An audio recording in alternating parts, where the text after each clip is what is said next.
On your home theater system, if you want bass you can not only hear but you can feel, you want a good subwoofer. I recently picked up this Klipsch R-12SW subwoofer. I'll be checking it out coming up on ThriftyAV. A lot of the times I start a video review with a disclaimer about something being a sample product.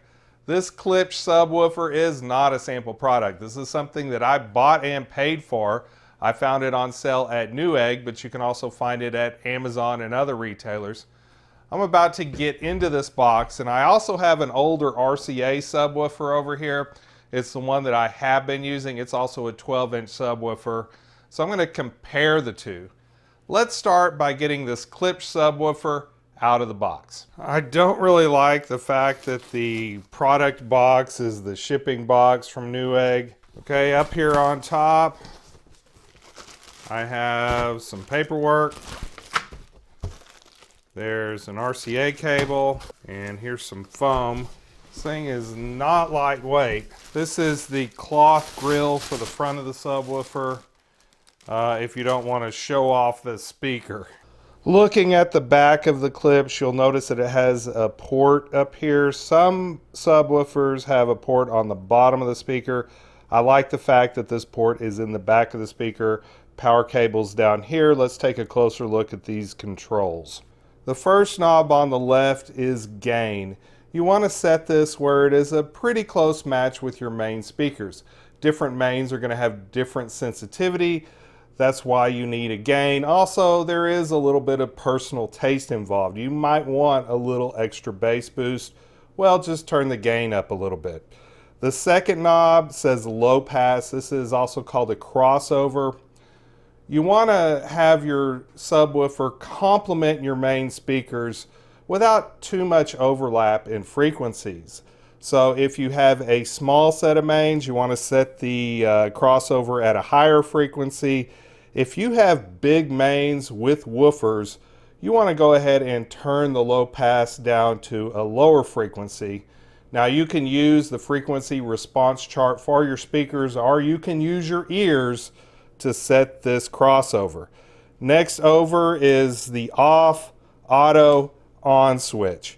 If it is on, this subwoofer is always on. There is always electricity going through the amplification section. If it is off, it is off. If it's on auto, it'll turn on when there's an active signal being fed into the line inputs.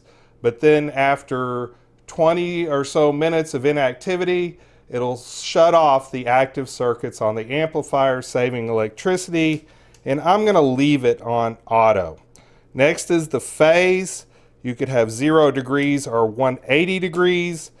Depending on the positioning of the subwoofer in your room, you want to play with this. You want to see, where does it sound better?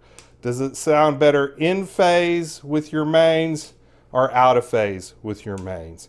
And of course, these are the RCA inputs that are coming in from the back of your receiver. All right, we're looking at the back of my older subwoofer to show you a feature that the Klipsch subwoofer lacks, and that is high-level input and high-level output. On some older amplifiers, they do not have a subwoofer output that's RCA. In that case, you would need to run speaker-level inputs into the subwoofer, and then it loops out to your main speakers while supplementing with a signal with the subwoofer.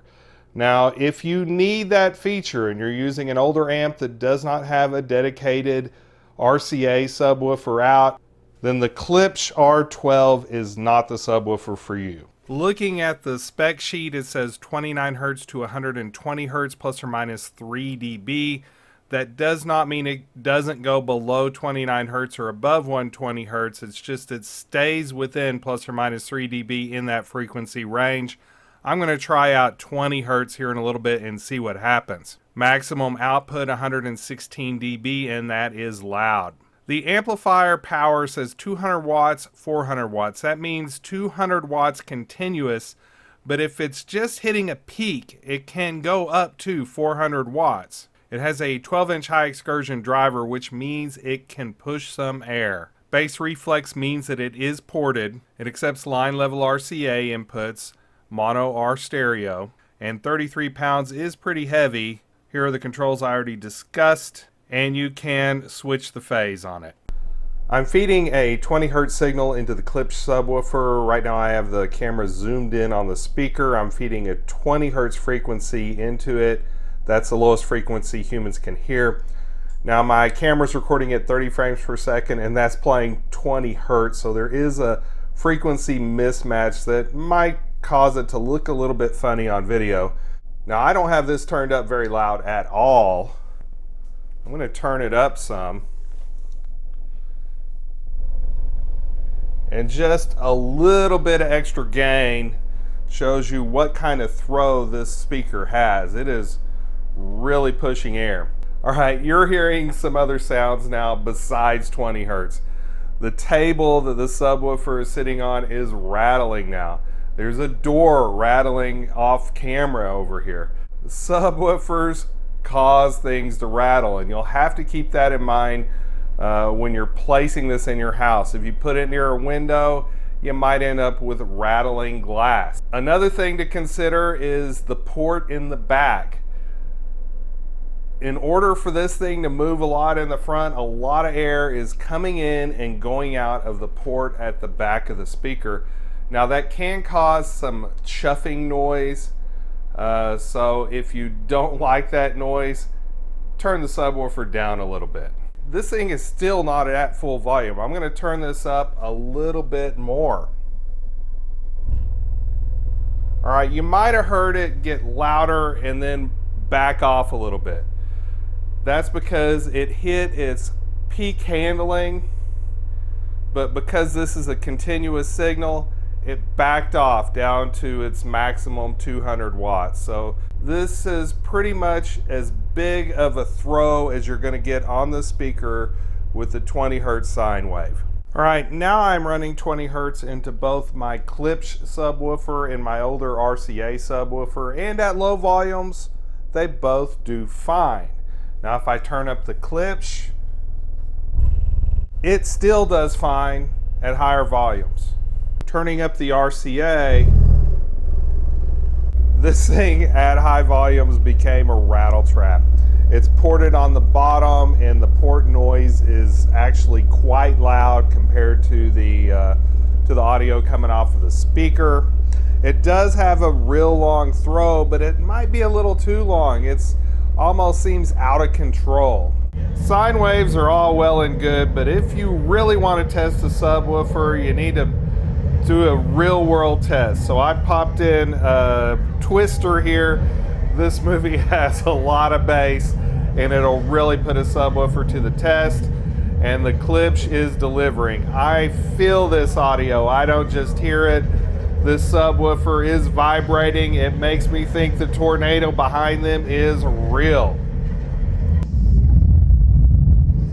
I had to change microphones because the bass coming out of these subwoofers was overpowering my lavalier, but I have both the Klipsch and the RCA subwoofers going right now. The Klipsch is showing a very tight, controlled pattern, and I need to turn the RCA up a little bit. When I turn the RCA up, it is definitely having a long throw here, but it is less controlled, less tight, and I'm still getting the chuffing sound coming from the bottom. Also, when I turn it up to full volume, I'm getting some horrible rattling coming out of the RCA subwoofer. It just sounds pretty awful, so I'm going to have to turn it down in order for it to sound decent. Now, I barely scratched the surface here. This is just a preliminary test to see if the Klipsch R-12 subwoofer is an upgrade over my old RCA, and it is. Now, I could run additional tests here. I could try different frequencies. I could do a frequency sweep. I could pair it with different mains to see how it does with different speakers. I could play with the polarity with it paired with other mains. So if you want to see stuff like that, let me know in the comments and I will follow up and do more tests with this subwoofer. But from what I've already tested, I can tell that this Klipsch is a serious upgrade when compared to my old RCA subwoofer. And that was the goal of this video. If you enjoyed this video, smash that like button. Thank you to my patrons for supporting this channel. And remember, stay thrifty, everyone.